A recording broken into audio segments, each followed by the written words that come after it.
we've got Hormazd He is editor Autocar India, joining in on the show. Hormazd, lovely to have you as always. Now it's M&M joining the EV race. Pricing is quite aggressive as well for the XUV 400. How big a threat does this hold for Tata Motors, which has a lion's share as of now in the EV space? Well, I think Tata Motors have answered that question themselves because just the day after Mahindra announced prices for the XUV 400, Tata Motors went and slashed the price of the Nexon EV, which is the dominant vehicle on EV on Indian roads today. So clearly, that's a citadel Tata Motors wants to protect. And I think I was quite surprised at that immediate reaction. It was almost knee-jerk, but it goes to show that, number one, Tata Motors sees the XUV 400 as the first credible threat. And secondly, that it wants to guard its turf, almost at all costs. So I think clearly seeing this price cut, across the range, they've increased the range also of the Nexon EV Max through some software updates. So I think clearly it's going to be a good fight. We're going to see the first sort of proper price wars in the EV space now. Yes, indeed. The fact that Tata Motors as well went rather aggressive with their price cut.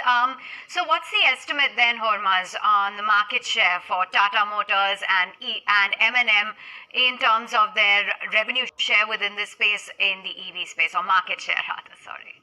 Well, I think, Tata Motors definitely has the upper hand because, in 3 years, they've kind of completely dominated the EV space. I think, 85+% with all their models. The amount of Nexon EVs you see on the road, that already gives you a lot of confidence. So it'll be a tough fight for M&M with the XUV 400, to kind of break into that. Clearly because of the consolidation of 3 years, Tata Motors and the head start they've enjoyed.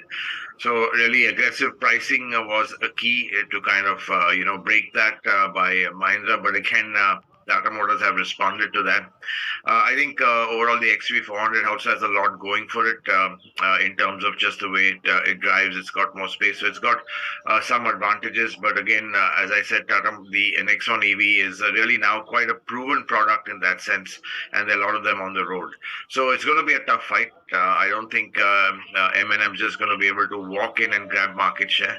But looking at the company and just the laser focus they have on their business, I think I think this is one market that they're going to go after, absolutely flat out. Well, absolutely, and as we can see, a price war of sorts with M&M upping the ante with the XUV 400, Tata Motors responding. Hormazd, good morning. This is Nenta joining in on the conversation as well. Now, Maruti chairman R.C. Bhargav very famously said exactly about a year ago, that the butter has gone from Maruti's bread and butter segment. He was talking about Indians taking more fancy to the bigger cars and the excitement missing in the small cars. Maruti is clearly late in the EV race, but in the Auto Expo, we did see what it plans to do by 2025. Can Maruti do in the EV segment what it did in the small car segment, especially when you're seeing M&M and Tata Motors, etc., have a head start? Absolutely. I mean, you can't write off Maruti at all. And I think their EV play is a little delayed because it's linked more to a global play along with Toyota and even other Japanese partners. Maruti is part of this big consortium, which includes Daihatsu, Mazda, Subaru, Toyota, Denso, the suppliers. So it's a massive kind of consortium which is going to be for global markets. So whatever Maruti produces is going to be really a global product that can be exported not to Europe and Japan, and that takes a bit of time. Obviously, what Maruti and this whole thing is not as nimble as, let's say, a Tata Motors or even a Mahindra in that sense, or like homegrown companies. But I think when they do come out, they will be a very, very serious player. And looking at the EVX concept, it's clear to show the direction they're going. They're going slightly bigger. They're going to have a large battery pack. And clearly this vehicle is a global product, not just for India, but for Japan and Europe as well. So, I think that's from Maruti's standpoint, this is going to be big. We'll have to see how big it's going to be. Remember, this is a company that's dedicated and saying its laser focus is to go back to having a 50% market share in the entire passenger vehicle segment. But Hormazd, can I ask you, we're talking a week after the Auto Expo. Out of all the EVs that were on display there, all the EVs that are going to be launched, the editor of Autocar India, which one blew your mind? Well, I think for me it was the Sierra EV, quite honestly, because close to production ready. It's a real sweet spot in the market. It's coming with an engine as well, a combustion engine, which Tata Motors. That's the other thing they again showed at the Auto Expo, that they're not only being on focusing on EVs, they're also bring focus back on powertrain, where they've been traditionally weak, especially with petrol engines. So I think this Sierra EV will be an electric vehicle plus a nice vehicle. It looked fantastic, very spacious, just the right size, about 4.2, 4.3 meters. And more important, it fills a gap in the Tata Motors range, because you have nothing between the Nexon and the Harrier. There's a big wide gap which Tata Motors has been waiting to fill. So you've got two models coming in there, the Curve and the Sierra. So I think the Sierra to me really looked good.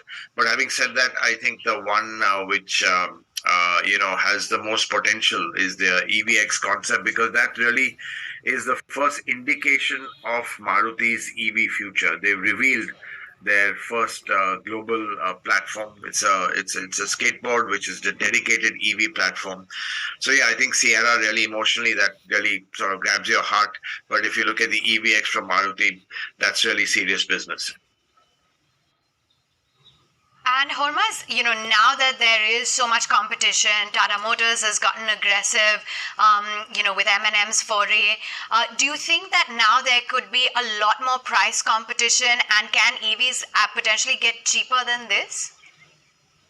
Absolutely. I think there is going to be a price competition. Don't forget, it's a small player, but Citroen, I just drove the EC3, which again is, targeted at the budget end. So that again is going to be competition. It's in the mass segment. You've got MG Motors launching a very compact, EV, which is really a city runabout. So though these, I don't think will compete head on with Tata Motors and Mahindra, they're all fringe players which are kind of adding or crowding up the space which was once only the turf of Tata Motors. So clearly with that will be more competition, and with competition comes keener pricing for the customers.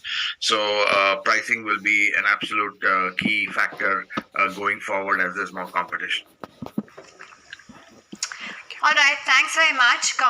Pricing is really going to be a key factor as we see competition heating up within the EV space. Hormazd, good to have you on board. Thanks much for joining in with that perspective.